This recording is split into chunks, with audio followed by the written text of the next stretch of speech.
பிறந்து குமரியிலே குருத்தாகி பொதுகையிலே குழந்தையாகி மதுரையிலே மடந்தையாகி காவிரி கரையிலே காலார நடந்து கங்கை கரைவரை தோளோடு நிமிர்ந்து விந்திய மலைவரை வாளால் அளந்து சேர சோழ பாண்டியர் என்னும் மூவரசர் மடியிலே தவழ்ந்து முச்சங்க தொட்டிலே கிடந்து காலத்தால் மூத்து கருத்தால் சிறந்து காலமெல்லாம் வளர்ந்து வரும் என் கண்ணி தமிழை வணங்கி மகிழ்கின்றேன்.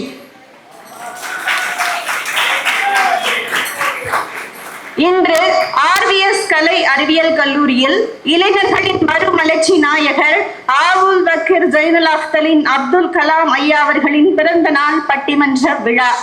இந்நிகழ்வை நன்முறையில் ஏற்பாடு செய்து நடாத்தி கொண்டிருப்பது நம் சென்னை மீடியா வளரும் தமிழகம் சேனல். சென்னை மீடியா தொடக்கத்தில் தலைநகர் சென்னையிலிருந்து தொடங்கி பல்வேறு மாவட்டங்களில் பல்வேறு நிகழ்ச்சிகளை நடத்தி தொலைக்காட்சியில் ஒளிபரப்பி வருகின்றது.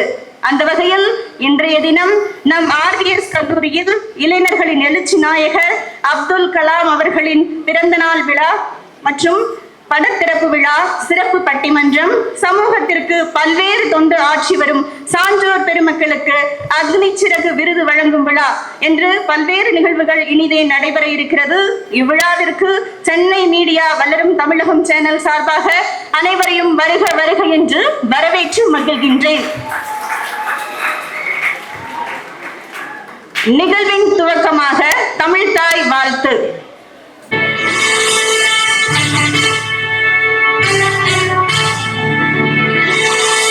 நீராறும் கடலுடுத்த நிலமழந்தை கெழிலொழுகும் சீராறும் மதனமென திகழ் பரத கண்டமிதில்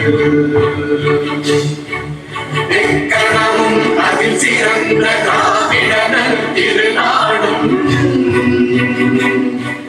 தக்க சிறு திரை முதலும் தரித்தனரும் திலகமுமே அத்திலக வாசனை போல் அனைத்துலகும் இன்பமுற எத்திசையும் புகழ் மணக்க இருந்த பெரும் தமிழனங்கே தமிழனங்கே உன் சீரிழவை திறம்பியந்து செயல் மறந்து வாழ்த்துதுமே வாழ்த்துதுமே வாழ்த்துதுமே. பிறந்தவர், களத்தில் சிறந்தவர், விண்கலத்தின் நாயகன், குடி அரசை ஆண்டவர், எளிமையாய் வாழ்ந்தவர், தமிழுக்கும் தமிழனாய் தமிழ்நாட்டிற்கும் பெருமை சேர்த்த இளைஞர்களின் மறுமலர்ச்சி நாயகர் அப்துல் கலாம் ஐயா அவர்களின் படத்திறப்பு விழா. படத்திறப்பு விழாவை துவங்கி வைப்பதற்கு ஆன்றோர் பெருமக்களை அன்புடன் அழைத்து மகிழ்கின்றோம்.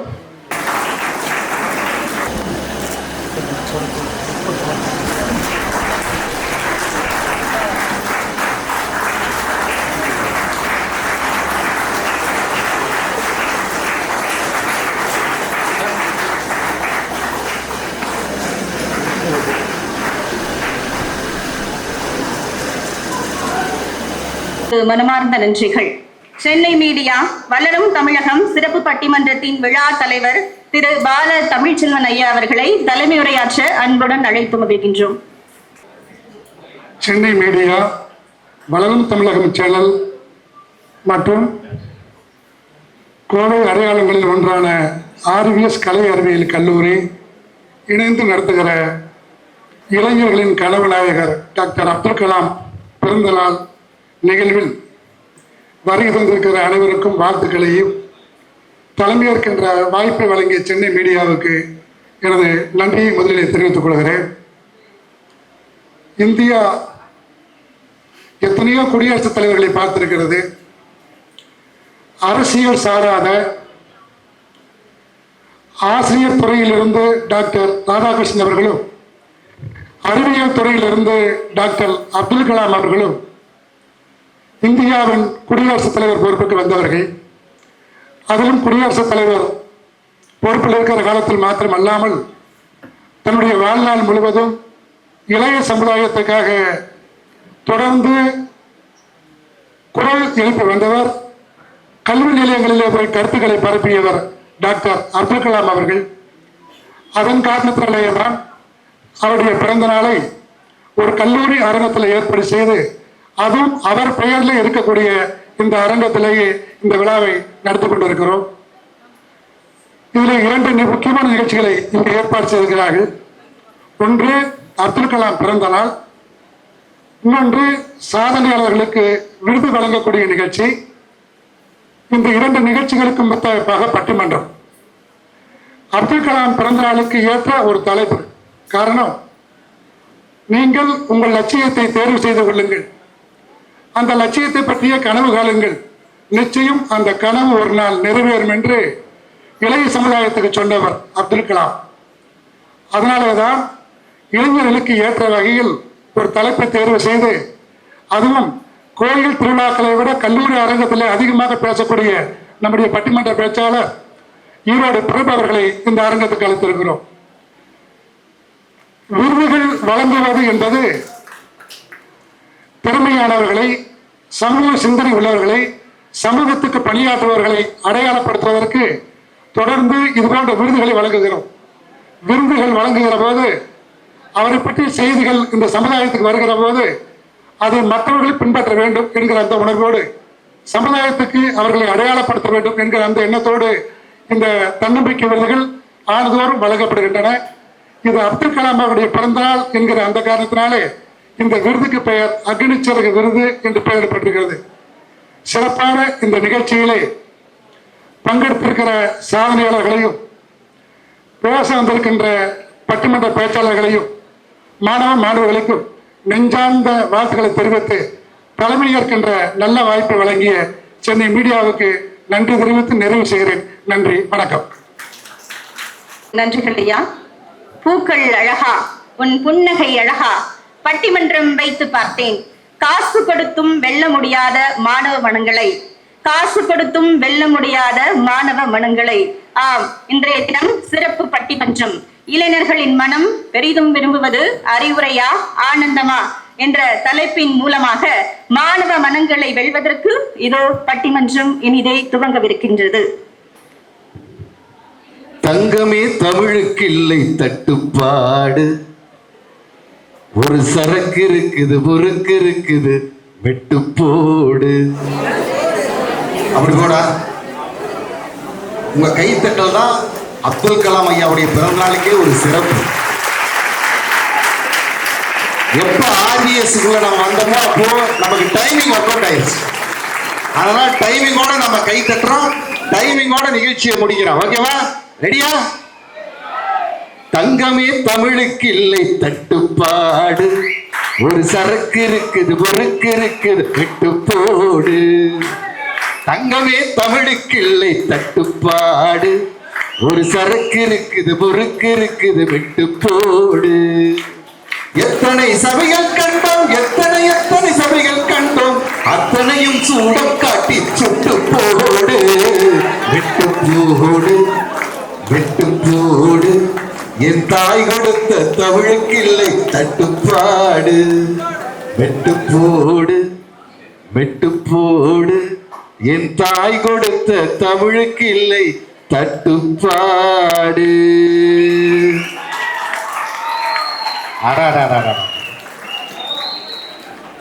கண்ணும் கண்ணும் பேசினால் காதல், இதயமும் பேசினால் நட்பு, நாடி நரம்பு சதை ரத்தம் உயிரோடு பேசினால் அதுதான் தாய்மை. என் தாயையும் என் தந்தையையும் முதலில் வணங்கி அம்மா அப்பாக்காக கை தட்டிய 4 பேருக்கு நன்றி. எல்லாம் தட்டுறாங்க, பசங்க தட்டிட்டு இருக்கிறாங்க.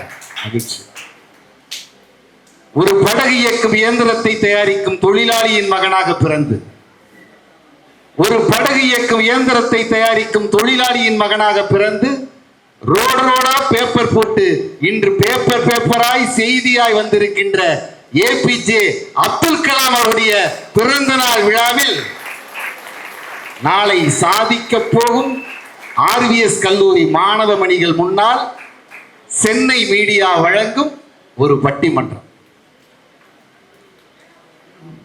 பாட்டுக்கு சிறப்பு கேபிஎஸ் ஐயாக்கெல்லாம் தெரியும், கேபி சுந்தராம்பா. பாட்டுக்கு சிறப்பு கேபிஎஸ், வீட்டுக்கு சிறப்பு யூபிஎஸ், கோவை நகருக்கே சிறப்பு. அதுதான் இந்த ஆர்விஎஸ். ஒன்சுமாரா இது குளிர்காலம் ஆரம்பிக்கும் போது மோரெல்லாம் வேண்டாம், ஜாலியா நம்ம ஆரம்பிப்போம். அற்புதமான பட்டிமன்ற கரகாட்ட கோஷ்டி மாதிரி நாங்க பட்டிமன்ற கோஷ்டி. கலகலப்பாவும் பளபளப்பாவும் மினுமினுப்பாவும் பேசுவோம். ஆனா இந்த நிகழ்ச்சியோட வெற்றிக்கு காரணம் யாரு? ஆர்விஎஸ். மனம் இல்லாமல் மல்லிகை இல்லை, வானம் இல்லாமல் நிலவில்லை, அச்சாணி இல்லாமல் தேர் இல்லை, சாவி இல்லாமல் பூட்டு இல்லை, நீர் இல்லாமல் நதி இல்லை, தாய் இல்லாமல் குழந்தை இல்லை, கண் இல்லாமல் ஓவியர் இல்லை, ஒளி இல்லாமல் வைரம் இல்லை, பரல் இல்லாமல் சிலம்பு இல்லை. ஆர்விஎஸ் மாணவ மணிகளுக்கு முன்னால் தமிழ்நாட்டில் ஈடு இணை யாருமே இல்லை.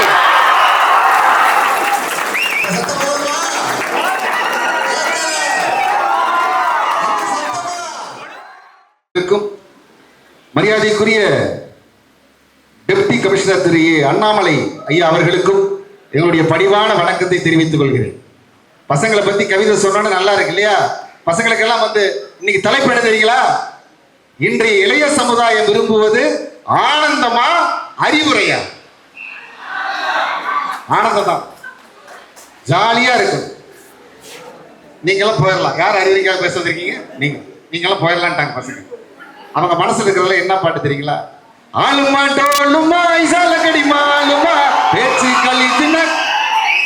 நமக்கு ரெண்டு இடத்துல ஒரு கூட்டணி நல்லா கை தட்டி டைமிங்களா? ஆளுமா டோலுமா ஐசாலக்கடி மாலுமா பேச்சு கழித்துன கழட்டி விட்டா சாலுமா அரிக்கலு கரிக்கலு கொத்து விட்டா கலக்கலு பல பாடு. அங்க ஒரு பையன் சொல்றான், உனக்குன்னா எனக்குன்னா. வாழ்க்கையை ஜாலியா அனுபவிக்கணுங்க. ஜாலி வாழ்க்கையில கல்லூரி வாழ்க்கைக்குள்ள அடி எடுத்து வைக்கிறது என்னங்க? ஆனா நான் கல்லூரி வாசல்ல அடி எடுத்து வைத்தேன்னு என்ன ஒரு வண்டி அற்புதமான மரம், செடி, கொடிகள், குருவிகள் சத்தம். உண்மையிலேயே ஆர்விஎஸ் கல்லூரி வாசல் அது கல்லூரி வாசல் அல்ல, அது ஒரு சொர்க்கத்தின் வாசல் அப்படிங்கிறத தெரிஞ்சுக்கிட்டாங்க.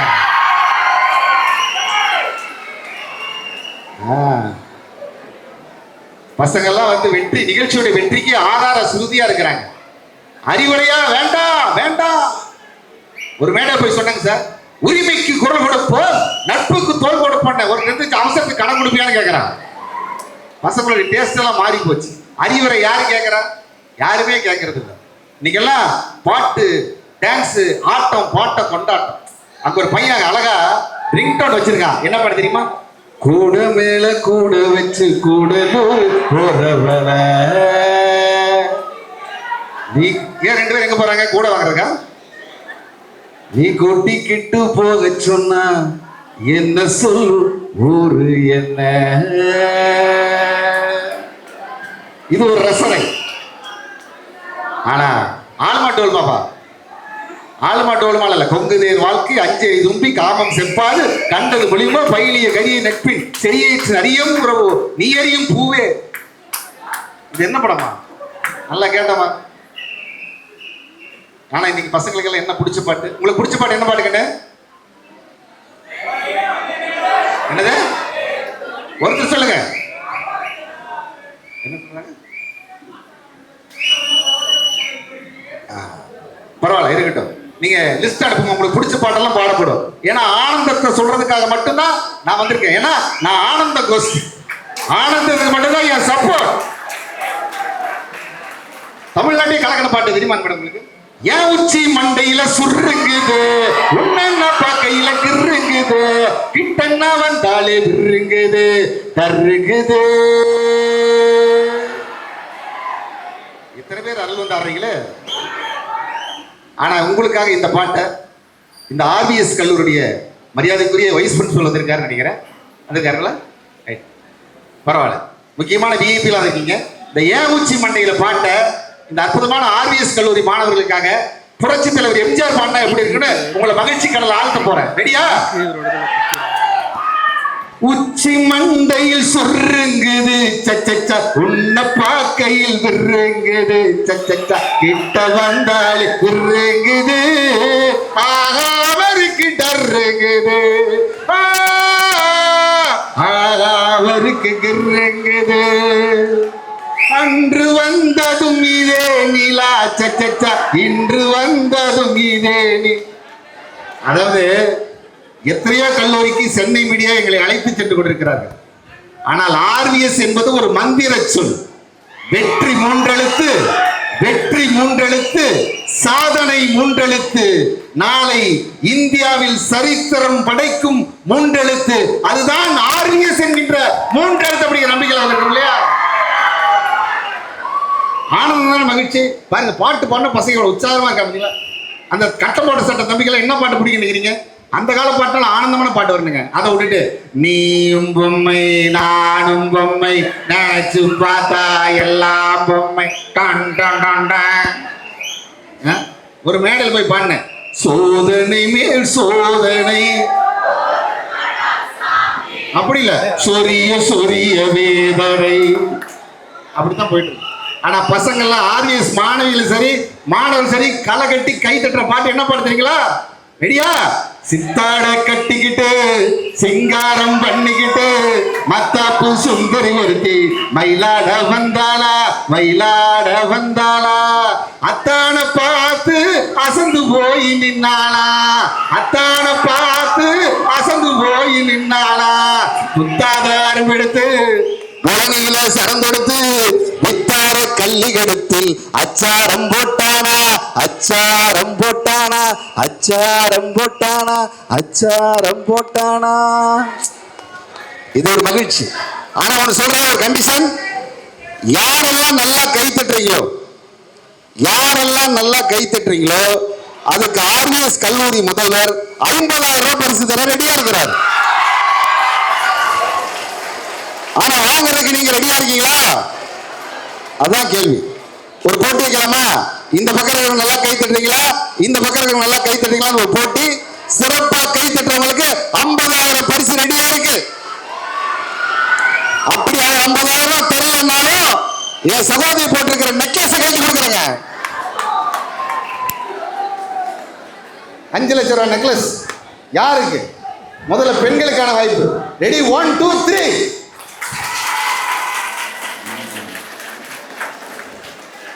அந்த பாப்பா வடை தட்டுற மாதிரியே தட்டுறாப்புல. அப்படி வேற ஆண் சிங்கங்கள் தட்டுவாங்க பாருங்க. ஆப்பிள்னா ஜூஸ் இருக்கும், பிரியாணினா பீஸ் இருக்கும், கோர்க்குனா கேஸ் இருக்கும், பல்புனா ஃபியூஸ் இருக்கும். எங்க பசங்க இருந்தாலே கை தட்டல் மாஸ் இருக்கும். ரெடி? 1 2 3.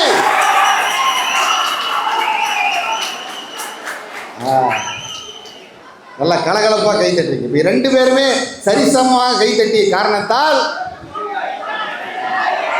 அந்த 50,000 ரூபாய் பணத்தை கோயில் உண்டியில் போட்டுருவாரு. அந்த பாப்பா வருது, அடா இதுக்கா போய் கை தட்டின அப்படிங்கிறாங்க. அப்படி இல்லைம்மா, கை தட்டல் ஒரு மகிழ்ச்சி. அதாவது வீட்டில் இருந்து நீங்கள் புறப்பட்ட நேரம் முடிஞ்சிருச்சு, போகிற நேரம் ஆண்டவன் இருக்கு. ஆனால் இருக்கிற நேரத்தை சந்தோஷமாக வச்சுக்க வேண்டிய பொறுப்பு நம்மக்கிட்ட மட்டும்தான் இருக்கு இல்லையா? இல்லை, ரசித்து கை தட்டுங்க. வாழ்க்கையில் மறுபடியும் இந்த செகண்ட் கிடைக்காது. மறுபடியும் நாங்கள் உங்களுக்கு சந்திக்கணும்னா அடுத்த வருஷம் இல்லை வேறு விழாவுக்கு வரணும். ஆனால் கிடைத்த நேரத்தில் யார் வாழ்க்கையை மாற்றிக்கொள்கிறார்களோ அவர்கள் தான் வெற்றியாளர்கள்.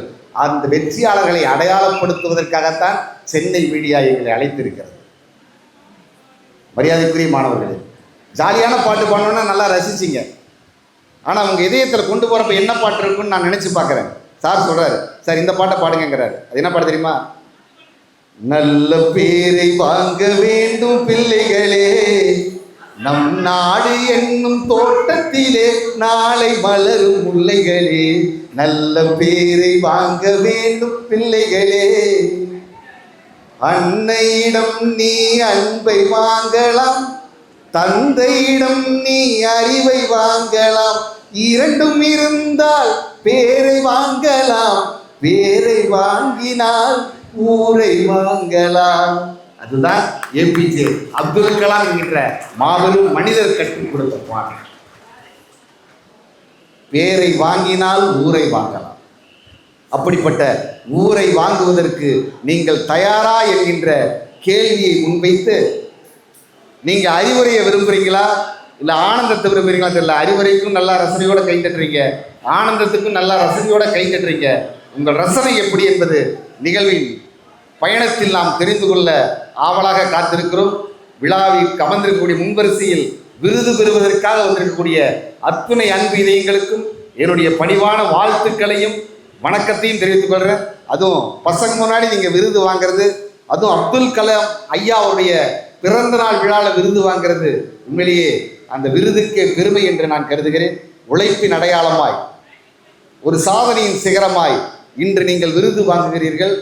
நாளை வருங்காலத்தில் இன்னும் உயர்ந்த விருதுகள், இன்னும் உயர்ந்த பட்டங்கள் உங்களுக்காக காத்திருக்கிறது என்ற அந்த அற்புதமான மகிழ்ச்சியான செய்தியோடு இது பட்டிமன்ற விவாதத்தை நான் துவக்குகிறேன். இன்றைய இளைஞர்களின் மனம் விரும்புவது அறிவுரையா ஆனந்தமா என்கின்ற விவாதத்தை துவக்கி வைக்க வருகிறார். அதற்கு முன்னால் இந்த பேச்சாளர்கள்லாம் அறிமுகப்படுத்திடுறேன். ஆனந்தமா அறிவுரையால பேச வந்திருக்கக்கூடிய பேச்சாளர் பெருமக்கள், நீங்க கலைஞர் தொலைக்காட்சி பார்த்திருப்பீங்க, சன் டிவியினுடைய கல்யாண மாலை பார்த்திருப்பீங்க. இந்த பட்டிமன்றங்களில் எல்லாம் எல்லா தீபாவளிகளிலும், எல்லா பொங்கல் விழாக்களிலும், எல்லா முக்கிய நிகழ்வுகளிலும் தன்னுடைய முத்திரையை பதிக்கும் அன்பால், பண்பால், நட்பால் உயர்ந்து நிற்கும் கோவை மாநகருக்கே பெருமை சேர்க்கும் கோவை தனபால் அவர்கள் வருகிறார். உற்சாகமான கைத்தட்டலை அவருக்கு நீங்கள் கொடுக்கணும். அதே அணியில் வலு சேர்ப்பதற்காக பக்கத்தில் ஜானகி அம்மாள் கலை அறிவியல் கல்லூரி உங்களுக்கு தெரியும். அந்த கல்லூரியுடைய தமிழ்துறை தலைவர், ஒரு அற்புதமான இனிய குரலுக்கு சொந்தக்காரர். அவங்க பேசுனா கேட்டுக்கிட்டே இருக்கலாம், அப்படிப்பட்ட ஒரு பேச்சுக்கு சொந்தக்காரர். தமிழ்துறை தலைவராக மட்டுமல்ல, இந்த மேடையில் பட்டிமன்ற பேச்சாளராகவும் உங்கள் இதயத்தில் இடம் பிடிக்க வருகின்றிருக்கிறார் நந்தினி மேடம். அவங்களுக்கு நல்ல ஒரு கைத்தறல் கொடுங்க. அங்கே உட்காந்துருக்காங்களா, உங்களுக்கு நல்லா தெரியும். Sun TV Comedy Junction, Vijay TV கலக்க போவது யாரு, இது அத்தனையிலையும் முத்திரை வைத்தவங்க. அது மட்டும் இல்லை, ஒரு நகைச்சுவையை கிரியேட் பண்ணுறதுல அவங்க தான் உண்மையிலேயே தமிழகத்தின் ஒரு மிகச்சிறந்த பேச்சாளர். அப்படியே நகைச்சுவை ஸ்மார்ட்னஸாக அப்படியே கிரியேட் பண்ணி அடிப்பாங்க. அப்படிப்பட்ட சிவகாசி சரவடி என்று சின்னத்திரை உலகமும் இப்போ வரப்போகிற டீசல் அப்படின்னு ஒரு படம் வரப்போகுது. அந்த படத்தில் ஒரு முக்கிய கதாபாத்திரத்தை நடிச்சிருக்காங்க. இதுக்கு முன்னாடி அஜித் சாருடைய விசுவாசங்களா மேடம், வலிமை படத்தில் அஜித் சார் படத்தில் நடித்தாங்க. இன்னும் ஆர்விஎஸ் மாணவமணிகளுடைய கைத்தட்டலோட நிச்சயமா இன்னும் மிகச்சிறந்த படங்கள் அவங்க நடிக்கணும். நல்லா பலமாக கைத்தட்டுங்க. சிவகாசி சரவெடி திருமதி சசிகலா அவர்கள். நீங்கள் அவங்க பார்த்தீங்கன்னா நேற்று இரவு புறப்பட்டு காலையில் தான் இங்கே வந்து சேர்ந்துருக்காங்க. எவ்வளோ தூரம் பயணம் பார்த்தீங்களா? எதற்காக? ஆர்விஎஸ் மாணவனுடைய கைத்தட்டல் அந்த அவங்களுக்கு வாழ்க்கையில் ஒரு மிகப்பெரிய ஒரு டானிக். அதனால தான் கைத்தட்டல் கேட்குறேன். அதே போல் ஆனந்தம் என்ற அணியில் பேச வந்திருப்பவர் ஒரு யதார்த்த கலைஞனாக நான் கேள்விப்பட்டேன். உண்மையிலேயே அவர் பாருங்கள், நான் மஞ்சள் நகரத்துலேருந்து வந்திருக்கேன். அவர் மஞ்சள் சட்டையே போட்டு வந்திருக்கிறார். மஞ்சளும் பக்கத்தில் தான் உட்காரணும். என் நெஞ்சமெல்லாம் நிறைந்த நவாப் ஜான் சார் ஆனந்தமே என்ற அணிக்கு உரையாற்ற வருகிறார். பாருங்க, கல்யாண மாப்பிள்ளையாட்டு வந்திருக்கிறார். எழுத்துக்களுக்கெல்லாம் நெற்றிக்கண் கொடுத்தது எட்டயபுரத்து இலக்கிய சூரியன் பாரதி. இந்த மேடைக்கு கை கொடுக்க வந்திருக்கக்கூடிய ஒரு உன்னதமான பாரதி, அதுதான் மதன் பாரதி. ஆனந்தமேங்கிற அணியில் பேச வந்திருக்கிறாரு. அந்த பக்கம் இருக்கக்கூடிய நண்பு சகோதரி, அவங்க எங்கே தெரியுமா வராங்க? பட்டுக்கோட்டை பக்கத்தில் பேராவூரணி அப்படின்னு நீங்கள் கேள்விப்பட்டிருக்கீங்களான்னு தெரியல. பட்டுக்கோட்டை தாண்டி போகணும். இவங்க வந்த நேரம் விடிய காலம் 3:30 மணிக்கு, கிட்டத்தட்ட ஒரு 12 மணி நேர பயணம். நள்ளிரவு நேரத்தை வந்திருக்காங்க. எதுக்கு? அவங்க பேச்சு நீங்கள் கேட்டிங்கன்னா அப்போ சொல்லுவீங்க, ஒரு மிகச்சிறந்த ஒரு பண்பாளர், மிகச்சிறந்த ஒரு பேச்சாளர், அதோடு மட்டும் இல்லாமல் ஒரு போஸ்ட் உமன். எல்லாம் போஸ்ட் மேன் பார்த்துருப்பீங்க. அவங்க போஸ்ட் உமன். விஜய் தொலைக்காட்சியிலிருந்து வந்திருக்காங்க. சமீபத்தில் ஜீ தமிழில் மாமியாரை பற்றி பேசினாங்க. ரொம்ப வைரலாக அவங்களுடைய பேச்சு போச்சு, நீங்கள்லாம் பார்த்துருப்பீங்க. அது மட்டும் இல்லாமல் விஜய் தொலைக்காட்சியில் நான் கலக்க போது யாரில் சீசன் 6 சீசன் 7 பண்ணேன். அதில் சீசன் 7 என்னோடு இணைந்து பணியாற்றிய என் அன்பு சகோதரி பேராவூரணி நீலவேணி அவர்கள் ஆனந்தமே என்ற அணிக்கு வலு சேர்க்க வருகிறார். இப்போ நீங்களும் நாங்களும் தான் கூட்டணி. சென்னை மீடியாவுக்கு மீண்டும் என்னுடைய நன்றி. இது வளரும் தமிழகம் அந்த சேனலில் இந்த ப்ரோக்ராம் ஒளிபரப்பாக போகுது. நீங்கள்லாம் க்ளோஸ்அப்பில் கரெக்டாக கேமராமேன் எடுத்துகிட்டே இருக்கிறாரு பாருங்கள். அவரு சாரு போட்டோ எடுத்துருக்கிறாரு. எல்லாம் மகிழ்ச்சியாக நம்ம கொண்டாட போகிறதுனால அப்துல் கலாம் ஐயா அவருடைய இந்த பிறந்த நாள் விழா ஒரு மிகச்சிறந்த விழாவாக மாற வேண்டும். ஒரு மனிதநேயத்தின் அடையாளமான அப்துல் கலாம் ஐயா அவர்களை வணங்கி இதோ பட்டிமன்ற விவாதத்தை துவக்குகிறேன். முதலாவதாக, என்னைக்குமே பசங்களுக்கு பிடிச்சது, அவங்க என்னைக்குமே இளைஞர்கள் விரும்புவது ஆனந்தம் அல்ல அறிவுரைதான் என்று பேசுவதற்காக கலைஞர் டிவி புகழ் என் அன்பிற்கினிய நட்பு அன்பு இதயம் கோவை தனபால் அவர்கள் இதோ வருகிறார்.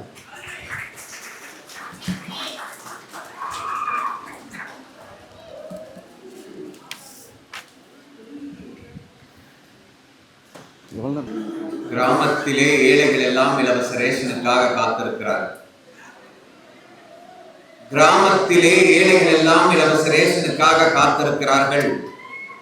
நகரத்திலே பெண்கள் எல்லாம் புதிய புதிய பேஷனுக்காக காத்திருக்கிறார்கள். தேர்தலிலே தோல்வியுற்ற அரசியல்வாதிகள் எல்லாம் 26 எலெக்ஷனுக்காக காத்திருக்கிறார்கள். சுற்றுலா பயணிகள் எல்லாம் குழு சீசனுக்காக காத்திருக்கிறார்கள். இந்த RVS கல்லூரியில் மட்டும்தான் எங்கள் நடுவருடைய இசை தமிழுக்காக காத்திருக்கின்ற கூட்டத்தை பார்க்கிறேன்.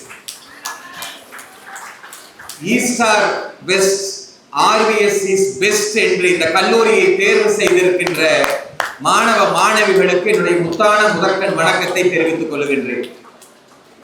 நடுவர் அவர்களே, இந்த மாணவர்களுடைய நட்பு என்பது இருக்கிறது என்று சொன்னால், நட்பு என்பது வெறும் நடிப்பல்ல, அது எங்களுடைய இதய துடிப்பு என்று நட்போடு வீட்டிருக்கின்ற மாணவ செல்வங்களுக்கும் சென்னை மீடியா மற்றும் வளர் தமிழகம் இணைந்து RVS கலை அறிவியல் கல்லூரியோடு இணைந்து வழங்குகின்ற டாக்டர் அப்துல் கலாம் பிறந்தநாள் சிறப்பு பட்டிமன்றத்திற்கு வருகை தந்திருக்கின்ற சான்றோர் பெருமக்கள் அத்தனை பேருக்கும், இந்த நிகழ்ச்சியை அற்புதமாக ஒருங்கிணைத்துக் கொண்டிருக்கின்ற சவுகத் அலி அண்ணா அவர்களுக்கும் என்னுடைய நன்றியையும் வணக்கத்தையும் தெரிவித்துக் கொள்கிறேன். நடுவர் அவர்களே, நல்ல தலைப்பு கொடுத்திருக்கிறீங்க. ஆமா, இளைஞர்களுடைய மனம் எதை விரும்புகிறது என்று கேட்டிருக்கிறீர்கள். உண்மையிலேயே நீங்கள் தொடக்கத்திலே நான் ஆனந்தமணி என்று ஆடி பாடி மகிழ்கின்ற பொழுது எல்லோரும் கைதட்டி உங்களோடு சேர்ந்து வந்தார்கள். உண்மையிலேயே இளைஞர்கள் ஆனந்தமாக இருக்க வேண்டிய இடத்தில் ஆனந்தமாக இருப்பார்கள். நான் இன்னும் அழகாக சொல்லுகிறேன், இவர்கள் கீர்த்தி ரெட்டியையும் ரசிப்பார்கள், கீர்த்தி சுரேஷையும் ரசிப்பார்கள், சாய் பல்லவியையும் ரசிப்பார்கள், ஏன் திரிஷாவையும் ரசிப்பார்கள், அனுஷ்காவையும் ரசிப்பார்கள், அவர்களுடைய அழகை ரசிப்பார்கள். ஆனால் இறுதியில் அப்துல் கலாமின் அறிவுரையைத்தான் ஏற்பார்கள். அதுதான் நிதர்சனம். கருத்தரித்து பிறந்தவர்கள் மட்டுமல்ல இளைஞர்கள், கருத்தரித்து பிறந்தவர்கள் மட்டுமல்ல இளைஞர்கள், கருத்து அறிந்து நடந்து கொள்பவர்கள் தான் இன்றைய இளைஞர்கள். யோசிச்சு பாருங்க, இந்த செல்ல பாக்குறாங்கன்னு சொன்ன இளைஞர்கள் ஆனந்தமா பொழுதுபோக்கிட்டு இருக்கிறாங்க அப்படிங்கறது அவங்க 3 பேர்த்தோட குற்றச்சாட்டு. இந்த செல்ல பார்க்கறது பாட்டை கேட்கறக்கோ படத்தை பார்க்கறக்கோ அல்ல, பாடத்தை படிப்பதற்கும் பண்பாட்டை கட்டி காப்பதற்கும் தான் என்னுடைய இளைஞர்கள் செல்லை நோண்டிக் கொண்டிருக்கிறார்கள் என்பதுதான் நிதர்சனமே. ஏப்பா அப்படியா? எப்படிங்க ரிசல்ட் அப்டேட்ல வருது ரிசல்ட். நீங்க பசங்க செல்ல பார்த்துட்டு இருந்துட்டு ஒரு அப்டேட் போடுறாப்புல, நான் படிச்ச ஒரு வாட்ஸ்அப்ல அந்த பையன் போட்டிருக்கா, தாத்தா சொல்லும் கதையில் யாருமே இறந்ததில்லை, என் தாத்தா சொல்லிய கதையில் யாருமே இறந்ததில்லை, என் தாத்தா இறந்த பிறகு ஒவ்வொரு கதையாய் செத்துக் கொண்டிருக்கிறது என்று ஒரு இளைஞன் எழுதுகிறான் என்று சொன்னால் சிந்தித்து பாருங்கள். வாட்ஸ்அப்பிலும் கூட ஆனந்தத்தை தவிர்த்து அறிவுரையை தான் ஏற்றுக்கொண்டிருக்கிறார். அன்புக்குரிய இளைஞர் பெருமக்களே, இளைஞர்கள் ஆனந்தத்தை விரும்புகிறார்களா அறிவுரையை விரும்புகிறார்களா என்பதற்கு ஒரு எளிமையான நடந்த வரலாற்றை சொல்லுகிறேன். மோகன்தாஸ் கரம்சனை நாடகம் பார்ப்பதற்கு அவர்கள் பெற்றோர்கள் அனுப்புகிறார்கள். ஹரிச்சந்திர நாடகம், அதை பார்த்து ரசித்து ஆனந்தப்படுத்தும் என்று தன் மகனை பெற்றோர்கள் அனுப்புகிறார்கள். ஆனால் ஹரிச்சந்திர நாடகத்தை பார்த்த மோகன்தாஸ் கரம்சன் காந்தி நாடகத்தை மட்டும் ரசிக்கவில்லை, அதில் இருக்கின்ற அறிவுரையான உண்மையை தன் இதயத்திலே ஏற்றிக்கொண்டார். அதனால் தான் கடைசி வரைக்கும் சத்தியம் அகிம்சை என்கின்ற வழியிலே காந்தியடிகள் நடந்தார். யோசித்து பாருங்கள். God is truth என்கின்றதை மாற்றி மகாத்மா காந்தியடிகள் சொன்னார் truth is only the God என்று நிரூபித்தார் என்று சொன்னால் இதுதான் அறிவுரையை உள்வாங்கிக் கொள்வது. நீங்கள் இன்றைய இளைஞர்கள் ஆனந்தத்தை மட்டும் ரசிப்பதில்லை, ஆனந்தத்தை ரோட்டிலே வைத்து விடுகிறார்கள். ஆனந்தத்தை ரோட்டிலே வைத்து விடுகிறார்கள், அறிவுரையை தன் ஹார்ட்டிலே வைத்துக் கொள்ளுகிறார்கள். அதனால் தான் கூட்டாக வாழ்ந்து கொண்டிருக்கிறார்கள். யோசனை பண்ணி பாருங்க சார். நான் சொல்லுவது என் அணிக்காக அல்ல. நீங்கள் முகநூலை பாருங்கள், ஒரு வாட்ஸ்அப் செய்தி பாருங்கள். திருச்சி மாவட்ட கண்காணிப்பாளர் 3 இளைஞர்களை அழைத்து புத்திமதி சொல்லிக் கொண்டிருக்கிறார். டேய், ரோட்ல ரேஸ் ஓட்டுற மாதிரி ஓடுறதுக்கு இது ஒன்றும் பெரிய சினிமா தியேட்டர்ல ஹீரோ நடிக்கிற படம் இல்லடா, இது வாழ்க்கை. ரோட்ல ரேஸ் ஓட்டக்கூடாது, ஒழுக்கமா படிக்கணும், ஹீரோயிசம் பண்ணக்கூடாது என்று அறிவுரை சொல்லுகிறார். அறிவுரையை கேட்ட அடுத்த மாதம் அந்த மாணவர்களுடைய பைக்கிலே எழுதப்பட்டிருக்கிற வாசகம் என்ன தெரியுமா? ஹெல்மெட்டை போலீஸ்காரன் கொடுத்து விடுவான் என்று போடாதே, கொண்டாட்டி பிள்ளை வீட்டிலே உனக்காக காத்திருப்பான் என்று போடு என்று அறிவுரை எழுதியிருக்கிறான் என்று சொன்னால் என் மாணவர்கள் அறிவுரையைத்தான் உள்வாங்கிக் கொள்ளுகிறார்கள். நடுவர்களே, நீங்கள் சிந்தித்து பாருங்கள். ஒரு காலத்திலே சினிமா தியேட்டரிலே கூட்டம் இருந்தது, ஒரு காலத்திலே சினிமா தியேட்டர்களிலே கூட்டம் இருந்தது.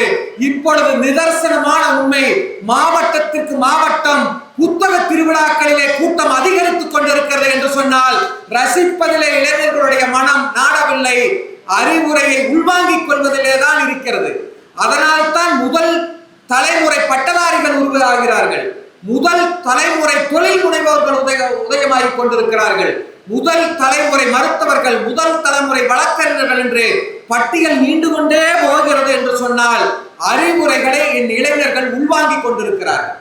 சிந்தித்து பாருங்கள். உதாரணத்தை சொல்லுகிறேன் உங்களுக்கே புரியும்படி. பாட்டு பாடுகின்ற பொழுது நீங்கள் ஆட்டம் பாட்டம் போட்டீர்கள், அறிவுரை வழங்குகின்ற பொழுது அழகாக அமர்ந்து உள்வாங்கிக் கொண்டிருக்கிறீர்களே, இதுதான் நான் பேசுவதனுடைய நிதர்சனம். சிந்தித்து பாருங்கள் சார். வேலைக்கு சாப்பிட்டு ஆனந்தமா இருக்கணுங்கிறது குழந்தை வயசு. வேலைக்கு போனாதான் சாப்பிடுவேன்னு சொல்லி ஸ்ட்ராங்கா நிக்கிறது இளைஞர்களுடைய வயசு. இதான உண்மை சார். வேலை கிடைக்கல, இன்றைய இளைஞர்கள் டாஸ்மார்க்ல வேலை கிடைக்குது, டாஸ்மார்க்கு வேலைக்கு போறான். ஆனா அவனுடைய எண்ணம் எங்கே இருக்கிறது தெரியுமா? டாஸ்மார்க்கிலே வேலை செய்து ஆனந்தமாக குடித்து விட்டு ஆட வேண்டும் என்கின்ற எண்ணம் இல்லை. டாஸ்மார்க்கு வேலைக்கு போனாலும் நான் வரும் செமஸ்டரிலே பாஸ் மார்க் வாங்க வேண்டும் என்று நினைக்கிறானே, அதுதான் இளைஞனுடைய அறிவுரை ஏற்கும் தன்மை. ஒரு இளைஞன் கேட்கிறான் வாட்ஸ்அப்ல, 5 ஊருக்கு சேர்ந்து ஒரு பள்ளிக்கூடம் இருக்கு. ஒரு கிராமம்னா 5 ஊருங்க, 5 ஊருக்கு சேர்ந்து ஒரு பள்ளிக்கூடம் இருக்குது. ஆனா ஒரு ஊர்ல 5 டாஸ்மார்க் இருக்குது. நான் குடிக்கவா படிக்கவான்னு கேட்கிறானே, இதை விட அறிவுரையை உள்வாங்குவது எந்த ஊர்ல நான் கேட்கிறேன் சார். அறிவுரையை இளைஞர்கள் உள்வாங்கிக் கொள்கிறார்கள், வெறும் ஆனந்தத்திலே திளைக்கவில்லை என்பதற்கு ஒரு சான்றை சொல்லட்டுமா? இந்த விழா கலாமினுடைய அக்கினி சிறகுகளை கொடுத்த அப்துல் கலாமினுடைய பிறந்த நாள் விழா. அவர் வாழ்க்கையிலே நடந்த ஒரு சம்பவத்தை சொல்லட்டுமா? அவர் ஆனந்தமாக விளையாடி கொண்டு வீட்டுக்கு வருகிறார். அவர் அப்பா கடலிலே மீன் பிடித்து விட்டு வீட்டுக்கு வருகிறார்கள். ஆனால் அவர்களுடைய அம்மா வேலை பணி நிமித்தமாக ஓவர் டைம் வேலை செஞ்சுட்டு லேட்டா 8 மணிக்கு வர்றாங்க. 2 பேருக்குமே பசி, அப்பாவுக்கும் பசி, பிள்ளைக்கும் பசி. அம்மா லேட்டா வர்றாங்களே என்று ஏக்கத்தோடு காத்திருக்கிறார். அம்மாவும் லேட்டாக வேலைக்கு வந்தாலும் இருவரும் பசியோடு இருக்கிறார்கள் என்பதற்காக ஓடிப்போய் அவசரமாக ரொட்டி சுட்டு போடுகிறார். ரொட்டி சுடும் பொழுது அவருக்கும் களைப்பு, கருகி விடுகிறது. எடுத்து திருப்பி போடணும் நினைக்கல, டயர்ட் ஆயிட்டாங்க. கருகிய ரொட்டியை முதலிலே போடுகிறார். கலாம் சின்ன வயதிலே, அப்பா நீங்கள் மூத்தவர்கள் பசிதாங்க மாட்டீர்கள், முதலிலே சாப்பிடுங்கள் என்று அப்பாவுக்கு விட்டுக் கொடுக்கிறார் கலாம். அக்கினி சிறகிலே படித்த செய்தி அருமை குழந்தைகளே. கலாமுடைய அப்பா சாப்பிடுகிறார் கருகிய ரொட்டி, பிரியத்தோடு சாப்பிடுகிறார். ஆனால் கலாமுக்கு தெரியும் கருகிய ரொட்டி அப்பாவுக்கு பிடிக்காது என்று. மீண்டும் கருகிய ரொட்டி வருது, கலாமும் சாப்பிடுகிறார். இவர் குழந்தைகளவா கேட்டு விடுகிறார், உங்களுக்கு கருகிய ரொட்டி பிடிக்காது என்று சொல்லி இருக்கிறீர்களே, இப்பொழுது பிடிக்கும் என்று ஆனந்தமாக சாப்பிடுகிறீர்களே, பொய் சொல்லுகிறீர்களா என்று கேட்கிறார். சிரித்து கொண்டு அப்பா இல்லை இல்லை நான் பொய் சொல்லவில்லை, போய் படு என்கின்ற பொழுது எப்பொழுதுமே இரவு நேரம் கலாம் தன்னுடைய தாய் தகப்பனுக்கு முத்தம் கொடுத்து விட்டு தான் படுப்பார். அருமை குழந்தைகளே, இந்த ஒரு பழக்கத்தை நீங்கள் ஏற்படுத்திக் கொள்ளுங்கள். ஒவ்வொரு நாளும் அப்பா பிள்ளைகளுக்கு மன கஷ்டங்கள், கருத்து வேறுபாடுகள் வரும். ஆனால் இரவிலே படுக்கின்ற பொழுது அத்தனையும் நாங்கள் மறந்து விட்டோம். நாம் தாயும் பிள்ளையும் ஒன்று, உனக்காக நான், எனக்காக நீ என்று உணர்ந்து கொள்வதற்காக முத்தம் கொடுத்து விட்டு படுக்க செல்லுங்கள். படுக்கும் பொழுது கேட்கிறார், அப்பா என்னை பொய் சொல்லக்கூடாது என்று வளர்த்து விட்டு நீங்கள் பொய் சொல்லிவிட்டீர்களே என்று கலாம் அப்பாவை பார்த்து கேட்கிறார். சிரித்து கொண்டு கலாமினுடைய அப்பா சொன்ன வார்த்தை என்ன தெரியுமா? உண்மையிலேயே கருகிய ரொட்டி எனக்கு பிடிக்காதுதான், ஆனால் உன் அம்மா வேலை பணி நிமித்தம் காரணமாக சலிப்பிலே வந்திருக்கிறார், அவருக்கும் சலிப்பு ஜாஸ்தியா இருக்கிறது, அதனால் கருகிய ரொட்டி ஆகிவிட்டது. மகனே, கருகிய ரொட்டி ஒருபோதும் உடலை தீங்காக்காது, ஆனால் ஏன் சுட்டிட்ட இப்படி என்று நான் கடும் சொல்லை வீசினால் உன் அம்மாவின் மனம் சுட்டுவிடும். ஆக கருங்கிய ரொட்டி ஒருபோதும் நம்மை பாதிக்காது, ஆனால் கடும் சொல் நம்மை பாதித்து விடும் என்று கலாமுடைய அப்பா சொன்ன வார்த்தை. அந்த அறிவுரையை ஏற்ற காரணத்தினால்தான் சிறுவனாக இருந்த கலாம் இந்தியாவிற்கே முதல் குடிமகனாக உயர்ந்திருக்கிறார் என்று சொன்னால் அறிவுரையை இளைஞர்கள் கேட்டுக்கொண்டுதான் இருக்கிறார்கள். நீங்கள் சுவாமி விவேகானந்தருடைய வாழ்க்கை வரலாறை புரட்டி பாருங்கள். சிறு வயதாக இருக்கும் பொழுது பள்ளிக்கூடத்திலே ஆசிரியர் கேட்கின்ற கேள்வி, நீ என்ன ஆகணும், நீ என்ன ஆகணும், நீ எங்க ஆகணும், ஒவ்வொருத்தரும் சொல்லிட்டு இருக்கா. ஆனால் நரேந்திரனுடைய ஆசை தினந்தோறும் குதிரை வண்டியிலே வருகின்ற பொழுது அவர் ஸ்டைலா ஓட்டிட்டு வர்றதை பார்த்த ஆசையில் அந்த குழந்தை சொல்றான், நான் குதிரை வண்டிக்காரன் ஆகணுங்கிறாங்க. ஒவ்வொருத்தர் டாக்டர், இன்ஜினியர் அப்படி இப்படின்னு சொல்லும் பொழுது இந்த பையன் குதிரை வண்டிக்காரன் சொல்றானேன்ட்டு வாத்தியார் அடிச்சு போடுறாரு. வீட்டுக்கு வந்து அம்மாவிடம் சொல்லுகிறார், நான் இப்படி சொன்னேன், வாத்தியார் அடிச்சு போட்டாரு என்று சொல்லும் பொழுது தாய் சொன்ன வார்த்தை என்ன தெரியுமா? பரவாயில்லை சாமி, உன்னோட பிரியத்திற்காகவே நீ குதிரை வண்டிக்காரன் ஆகு, ஆனால் எப்பேற்பட்ட குதிரை வண்டிக்காரன் தெரியுமா என்று அழைத்து கொண்டு போய் வீட்டுக்குள் பார்க்கிறார். மகாபாரதத்திலே கிருஷ்ணர் பாண்டவர்களுக்காக குதிரை வண்டி ஓட்டி கொண்டிருக்கிறாரே, இவரை போல் நீ குதிரை வண்டிக்காரன் ஆகு என்று தாய் சொன்னார். அந்த அறிவுரையை ஏற்ற நரேந்திரர் தான் பின்னாளிலே நமக்கு சுவாமி விவேகானந்தராக மாறினார் என்று சொன்னார். இன்றைய இளைஞர்கள் கலாமாய் போலவும் சுவாமி விவேகானந்தரை போலையும் இருந்து கொண்டுதான் இருக்கிறார். இதெல்லாம் நடக்குமா, சாத்தியமா என்று நினைக்கலாம் நீங்கள். ஒரு கல்லூரியிலே நாடக போட்டி ஆண்டு விழாவின் போது எல்லா மாணவர்களும் ஒவ்வொரு வேஷம் போடுகிறார்கள். பாரதி போடுகிறார், வீரபாண்டிய கட்டபொம்மன், கர்ணன், ராஜபாட் ரங்கத்துறை என்று எல்லோரும் வேஷம் போடுகிறார்கள். ஒரு மாணவன் கர்ணன் வேஷம் போட வேண்டும், அதற்கு மேக்கப் சாதனம் வாங்க வேண்டும், அதற்காக 5000 ரூபாய் வேண்டும் என்று அப்பாவிடம் வாங்குகிறார். அப்பா வேலை பழு, 5000 ரூபாய் இந்தா, நீயே போய் வேணுங்கிறது வாங்கிக்கோ, வேஷம் போட்டுக்கோ, மொத்தத்திலே நீ கல்லூரியில சந்தோஷமா இருந்தா போதும்னு கொடுத்துட்றாரு. 5000 ரூபாய் வாங்கி கொண்டு போய் நாடகத்துல நடிக்கிறதுக்கு ரிஹர்சலுக்கு போயிட்டு இருக்கிறாப்புல. ஒரு நாள் நாடகம் வருது, அப்பானால மீண்டும் வர முடியல, அவர் பிசினஸ் மேனு. ஆனா செய்தி மட்டும் அப்பாவுக்கு வருகிறது, உங்கள் மகன் கல்லூரி நாடகத்தில் நடிக்கவே இல்லை என்று. ஆனா 5000 ரூபாய் வாங்கினானே, அதையும் ஏமாத்திட்டானா, அதையும் செலவு செஞ்சுட்டானா? அப்பா கோவப்பட்டு, ஏண்டா 5000 ரூபாய் கேட்டீங்க, 10 இல்லைனா கூடுதல் கொடுத்துருப்பனே, ஏண்டா நடிக்கல என்று கேட்ட பொழுது அந்த மாணவன் சொன்ன வார்த்தை என்ன தெரியுமா? 5000 ரூபாய் கர்ணன் வேடம் போடுவதற்காக, மேக்கப் மெட்டீரியல் வாங்குவதற்காக நான் வாங்கினேன். ஆனால் என்னுடைய நண்பன் செமஸ்டர் ஃபீஸ் கட்டலினா வெளியே அனுப்பிச்சுறேன்னு சொன்னாரு. இந்த 5000 ரூபாய் கொண்டு போய் என்னுடைய நண்பனுக்கு செமஸ்டர் ஃபீஸ் கட்டிட்டேன், அதனால நான் நாடகத்துல நடிக்கல என்று மகன் சொன்னதை கேட்டு தகப்பன் சொன்ன வார்த்தை என்ன தெரியுமா? உன்னை கர்ணனாக நடித்து ஆனந்தமாக இருக்கத்தாண்டா சொன்னேன், ஆனா நீ கர்ணனாகவே நடித்து விட்டாயே, கர்ணனாகவே வாழ்ந்து விட்டாயே என்று சொல்லுகிறான் என்று சொன்னார். இன்றைய இளைஞர்கள் அறிவுரையை உள்ளே ஏற்றுக்கொள்கிறார். ஒரு இன்றைய புதுமை பெண் எழுதினார் ஒரு கவிதை, என்ன தெரியுமா? அவள் எப்படி உள் வாங்கிக் கொண்டிருக்கிறாள் என்பதை பாருங்கள்.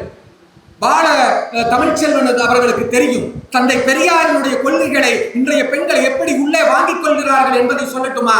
ஒரு பெண் எழுதுகிறார், என்னை மனம் முடிக்கும் போதுதான் கேட்டாய் வரதட்சணையாக பொன்னையும் பொருளையும், என்னை மனம் முடிக்கும் போதுதான் கேட்டாய் வரதட்சணையாக பொன்னையும் பொருளையும், இறக்கும் பொழுதும் கேட்கிறாயே வரதட்சணையாக என் பூவையும் பொட்டையும் என்று ஒரு பெண் கவிதை எழுதுகிறார். சிந்தித்து பாருங்கள், அறிவுரைகளை எப்படி இன்றைய பெண்கள் உள்வாங்கிக் கொள்கிறார்கள் என்பதை நீங்கள் சிந்தித்து பார்க்க வேண்டும். இப்படி சொல்லி நான் நிறைவு செய்ய ஆசைப்படுகிறேன். ஒரு காலத்திலே கிரிக்கெட் என்று மைதானத்தில் விளையாடி கொண்டிருந்தார்கள். ஸ்கோர் தான் முக்கியம் என்று இருந்தார்கள். ஆனால் இன்று ஐடி படித்த எத்தனையோ பட்டதாரிகள் ஸ்கோர் முக்கியம் அல்ல, உண்பதற்கு சோறுதான் முக்கியம் என்று விவசாயத்திற்கு திரும்பிக் கொண்டிருக்கிறார்களே. சிந்தித்து பாருங்கள். ஆனந்தமாக இருப்பது மட்டும் அவர்களுடைய குறிக்கோள் அல்ல, அறிவுரைகளை ஏற்று அன்றாடம் அப்டேட்டுக்காக தன்னை மாற்றிக் கொண்டிருக்கிறார்கள் இளைஞர்கள் என்று சொல்லி ஒரு செய்தியை சொல்லி நான் நிறைவு செய்கிறேன். எல்லோருக்கும் தெரிந்த செய்திதான் ஜல்லிக்கட்டு போராட்டம். ஜல்லிக்கட்டு போராட்டத்தில் அதிகமல்ல முழுவதும் பங்கேற்றவர்கள் இளைஞர்கள் தான். அவர்கள் எதற்காக அங்கே சென்றார்கள்? ஆனந்தமாக இருப்பதற்கா? யோசித்து பாருங்கள். நம்முடைய பண்பாட்டை மீட்டெடுப்பதற்காக அங்கே சென்றார்கள். அங்கே மாட்டை மட்டும் மீட்டெடுக்கவில்லை. அருமை சகோதரிகளே, அருமை இளைஞர்களே, என் குழந்தைகளே, அவர்கள் மாட்டை மட்டும் மீட்டெடுக்கவில்லை. இந்த உலக வரைபட வரலாற்றில் தமிழர்களுக்கு என்று ஒரு குணம் உண்டு. தமிழர்களுடைய பண்பாடும் கலாச்சாரமும் ஒழுக்கமும் கட்டுப்பாடும் உலக அரங்கிலே உயர்ந்து கொண்டிருக்கிறது. அதை மீண்டும் இந்த உலகிற்கு நிரூபிப்பதற்காகத்தான் எத்தனை கூட்டங்கள் இரவிலே இருந்தாலும் கூட ஒழுக்கத்தை அழகாக கொண்டு செல்லக்கூடியவர்கள் என்னுடைய தமிழ் இளைஞர்கள் என்பதை நிரூபிப்பதற்காக ஜல்லிக்கட்டு போராட்டம் நமக்கு உணர்த்தி இருக்கிறது என்று சொல்லி சீன பழமொழியோடு நான் நிறைவு செய்கிறேன். சீன பழமொழி சொல்லி இருக்கிறது, மீன் கொடுக்காதே மீன் பிடிக்க கற்றுக்கொடு என்று சொல்லி இருக்கிறது. அது போலதான் என் இளைஞர்கள் சந்தோஷமாக இருப்பதை பழகிக் கொள்ளாதே, சந்தோஷமாக எப்படி இருப்பது என்பதை நீ அறிந்து கொள், வாழ்க்கை முழுவதும் சந்தோஷமாக இருக்கும் என்ற அறிவுரையை ஏற்றுக்கொண்டுதான் வாழ்ந்து கொண்டிருக்கிறார்கள் என்று சொல்லி அற்புதமாக அமைதியாக என் உரையை கேட்டு ரசித்த என்னுடைய மாணவ செல்வங்களுக்கு நன்றி பாராட்டி விடைபெறுகிறேன். நன்றி, வணக்கம். நல்ல உச்சபட்சமா இன்னும் நல்ல பலமா ஒரு கைத்தில் கொடுங்க. அறிவுரையை கேட்பது கடினம்தான், ஆனால் அதை ஏற்றுக்கொள்ளும்படி மிக சிறப்பாக தன் வாதத்தை வைத்த மரியாதைக்குரிய கோவை தனபால் சார் அவர்களுக்கு ஆர்பிஎஸ்சியின் இன்னும் பலமான உற்சாகமான பாராட்டுதல்களை தெரிவித்துக் கொள்கிறேன். அவர் அழகா சொன்னார், நான் பாட்டு பாடுறப்ப உற்சாகமாக கைத்தட்டி ஆரவாரம் பண்ண நீங்கள் ஒரு நல்ல செய்தியை சொல்கிறப்ப அமைதியாக இருக்கிறீங்களே, அதுதான் உள்வாங்குகிறீர்கள் என்ற அர்த்தம். அப்படி சொன்னார்ல, அதுதான் உண்மை. அமைதியாக இருக்கீங்க இல்லையா? இந்த மாணவிகள் ரொம்ப பெருமையாக இருக்குது. அதில் முன்னாடி இருக்கிற மாணவர்கள் ரொம்ப நீங்கள் சொல்கிறப்ப அந்த நுட்பமான விஷயங்களை நல்லா கூர்ந்து கவனிக்கிறாங்க சார். எத்தனை இடங்களில் பேச போனாலும் உங்ககிட்ட பேச வர்றதை ரொம்ப உண்மையிலேயே பெருமையாக நினைக்கிறோம். ஏன் தெரியுங்களா? இன்றைக்கி பெண்கள் அழகான குழந்தைகள் அற்புதமாக படிச்சுட்டு இருக்கிறீங்க, நாளைக்கு ஒரு நல்ல ஒரு இடத்துக்கு வருவீங்க. அவர் சொன்ன மாதிரி எத்தனையோ பேர் இன்றைக்கி இந்த சமுதாயத்தில் வறுமையிலிருந்து ஜெயிச்சிருக்கிறாங்க. இன்னைக்கு ஆசாபாசத்துக்கும் இன்னைக்கு நிகழ்காலத்தில் நடக்கிற ஒரு சின்ன சின்ன விஷயங்கள் நம்ம மனசை பறி கொடுத்துடக்கூடாது. அதை கவிப்பேரரசு வைரமுத்து கவிதை சொல்வார், முள்விறகு எடுத்துட்டு ஒரு பொண்ணு போயிட்டு இருப்பா, ஒரு இளைஞன் கிண்டல் பண்ணுவான். நீங்கள் கூர்மையாக கேட்கறதுனால இந்த விஷயத்தை நான் பதிவு செய்கிறேன். பட்டிமன்றத்தின் நிறமே மாறிடுச்சு. நல்ல செய்தியை கேட்கறதுக்கான காதுகள் இங்கே இருக்குங்கிற நம்பிக்கையோட சொல்கிறேன். கவிப்பேரரசு சொல்லுவார், முள்விறகு எடுத்துட்டு ஒரு பொண்ணு போயிட்டு இருப்பா, ஒரு இளைஞன் கிண்டல் பண்ணுவான். நம்மளே எத்தனை பேர் கிண்டல் பண்ணுவாங்க, ஆனால் மனசு விட்டுறக்கூடாது. அந்த பொண்ணு சொல்லுவா, அவன் சொல்லுவான், ஒத்தையடி பாதையில் ஊர்வலமாக போகிறது, வெட்டறிவா வச்சவளே விந்தி விந்தி போகிறது, இங்கே கொண்டையிலே பூமணக்க கொசுவத்தில் நான் மணக்க தண்டையிலே ஊர்மணக்க தங்கமையில் போகிறது, இங்கே தூக்கு சட்டி இல்லை, துணைக்கு வர யாரும் இல்லை, காலுக்கு செருப்பும் இல்லை, காட்டு வழி போகிறது இங்கே. அதுக்கு அவ சொல்லுவா, தூண்டி முள்ளு கண்ணழகா தூரத்தில் பேரழகா, போறவளை கேலி செய்யும் புளிய வித பல்லழகா, ஒம்பொழப்பு தரையோட எம்பொழப்பு மலையோட, நெத்தி வெயில் பொழுதாச்சு நேரமில்லை விளையாடு, எட்டு மேலே எட்டு வச்சு 8 மைல் நான் நடந்தா உச்சி பொழுது வரும் உள்நாக்கில் தாக வரும், செத்த எலி மிதந்தாலும் செல்லாத்தா சுனத்தண்ணி உள்நாக்கு நினைக்கையில் உசுருக்கே உசுறு வரும், இண்டும் புதரிலுக்கும் இழந்த மரம் கைகளுக்கும் பொத்த கல்லு முள்ளு புடவையில நூலெடுக்கும், பொசுக்கென்று மழை வருமோ போகையிலே புயல் வருமோ, காஞ்ச மர வெட்டையிலே ரேஞ்சர் வருவானோ, எங்கிருந்தோ பய வந்து எச்சில் வளர்ந்து விடும், மாத விளக்கானாலும் பாதியில நெருங்கிடும், கட்டி வச்ச விறகெடுத்து நட்டு வச்சு நான் தூக்க நான் எங்க ஆள்பாக்க, மாலையாச்சேன்னு மந்தையில விறகு வச்சா மங்கையத்தான் பாப்பாக, பச்சை விறகாச்சேன்னு பாதி விலை கேட்பாங்க, கேட்ட விலைக்கு விற்றுப்புட்டு கேழ்விறகை வாங்கிக்கிட்டு முந்தானால் கத்திரிக்காய் முந்தியில ஏந்திக்கிட்டு குடிசைக்கு நாம் போனா குடிதண்ணீர் இருக்காது, என் வீட்டு அடுப்பெரிக்க எனக்கே விறகு இருக்காது. பின்ன எப்படா காதல்னு பண்பாடோடு காதலை பொத்திக் கொள்கின்ற பண்பாட்டுக்குரிய அன்பு குழந்தைகள் படிக்கின்ற இடத்துல இந்த கண்ணியமான அறிவுரையை பதிவு செய்து அறிவுரைக்காக வாதாடிய அன்பு சகோதரருக்கு வாழ்த்துக்கள் தெரிவித்து